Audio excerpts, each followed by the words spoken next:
Baik, assalamualaikum warahmatullahi wabarakatuh. Selamat pagi, selamat siang, selamat sore, dan selamat malam.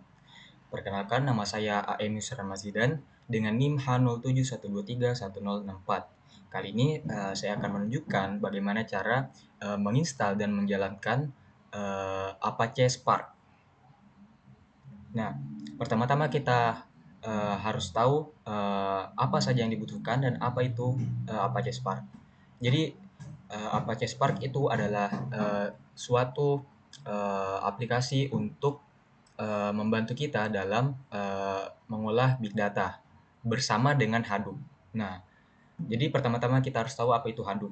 Nah, Hadoop adalah framework open source yang digunakan untuk penyimpanan dan pemrosesan data dalam skala besar atau big data dengan menggunakan model pemrograman terdistribusi.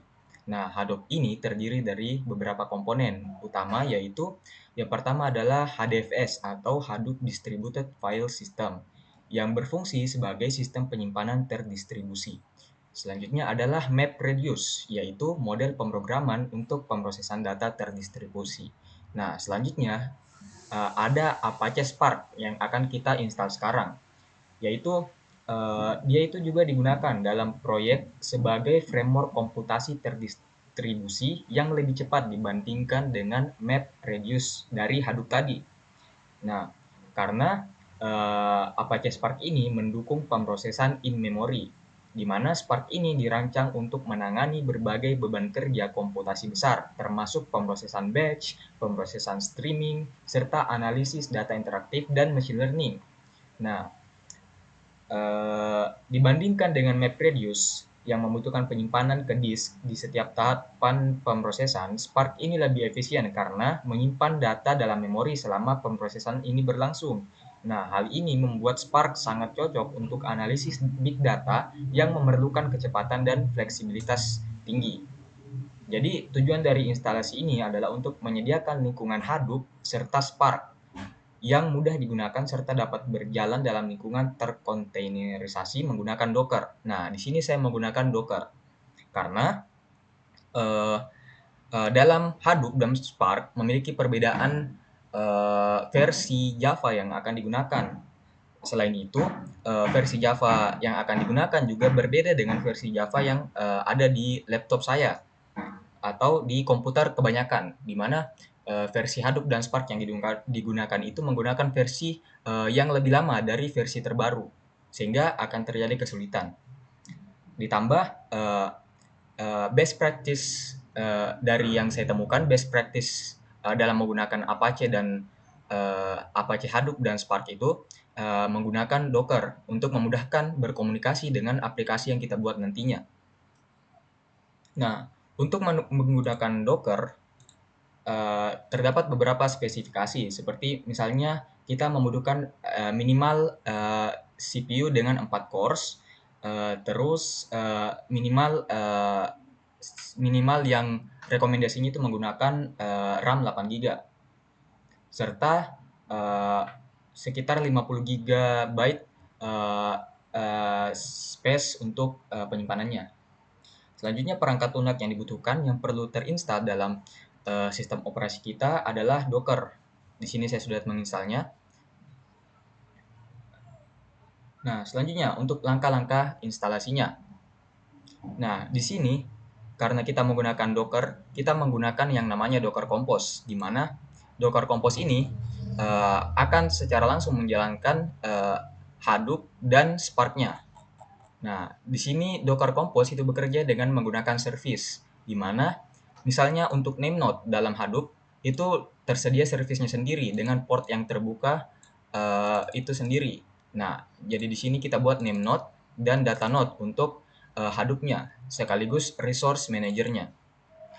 Nah, selanjutnya untuk Spark-nya kita menggunakan service Spark, di mana dia menggunakan image Spark Master dan juga ada Spark Worker. Nah, Spark Worker ini adalah bagian dari sistem terdistribusinya, di mana Spark Worker adalah uh, uh, program atau kontainer yang bertugas untuk menjalankan komputasi-komputasi nanti, dan Service Spark ini adalah program yang bertugas sebagai interface bagi kita nantinya untuk berbicara dengan worker-workernya. Nah, untuk kode ini dapat dilihat pada deskripsi video.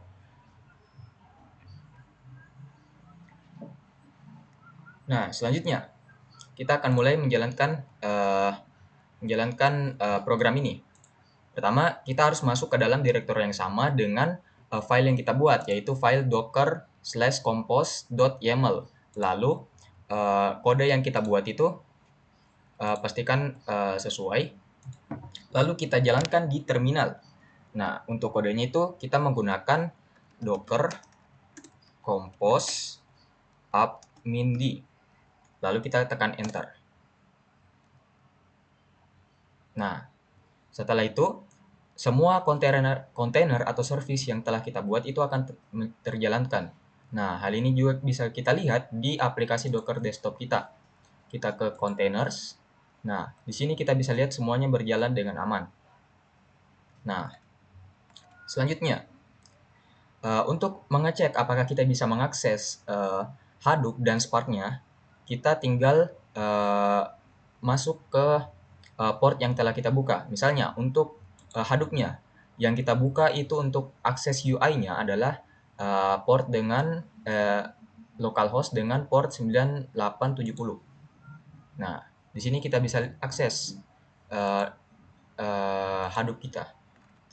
Selanjutnya, untuk Spark kita, itu kita bisa mengakses port 8080.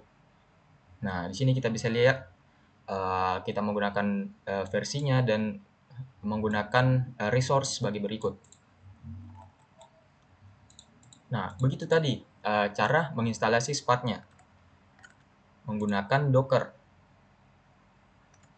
Nah, selanjutnya terdapat beberapa tantangan atau masalah dalam proses menginstalasi Apache serta Hadoop ini menggunakan Docker. Misalnya, kita ambil satu contoh, misalnya di bagian service Spark-nya. Nah, beberapa masalahnya seperti mencari image yang tepat. Nah, jadi dalam Docker itu terdapat yang namanya image. Image adalah versi dari aplikasi yang akan kita gunakan. Misalnya adalah versi dari Spark-nya. Nah, di mana versi dari Spark itu berbeda-beda. Nah, kita harus mencari versi yang terbaik untuk digunakan oleh service kita. Sehingga Spark dan Hadoop-nya dapat berbicara atau berkomunikasi satu sama lain. Nah, di sini saya mendapat solusi, yaitu saya menemukan image BDE 2020 Spark Master. Jadi saya dapat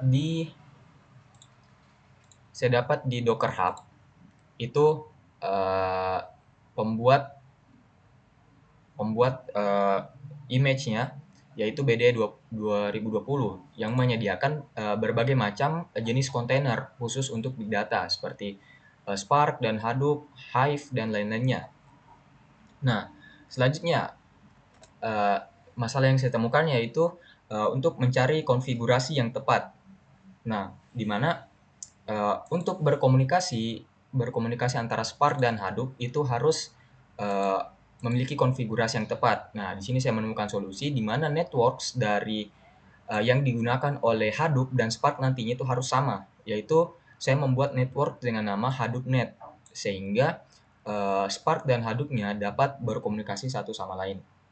Nah, jadi kesimpulan yang saya dapat dari proses penginstalasi ini, yaitu dengan menggunakan Docker, instalasi Hadoop dan Spark menjadi lebih sederhana karena kita tidak perlu melakukan konfigurasi manual yang rumit, serta kita tidak perlu menyesuaikan versi-versi Java atau versi-versi aplikasi yang berbeda di komputer kita.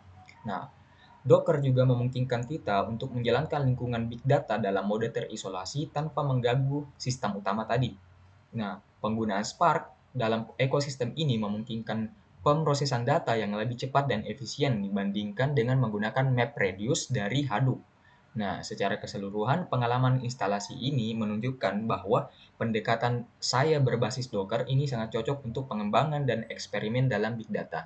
Nah, sekian penjelasan saya tentang langkah-langkah dalam menginstalasi Spark menggunakan Docker. Terima kasih.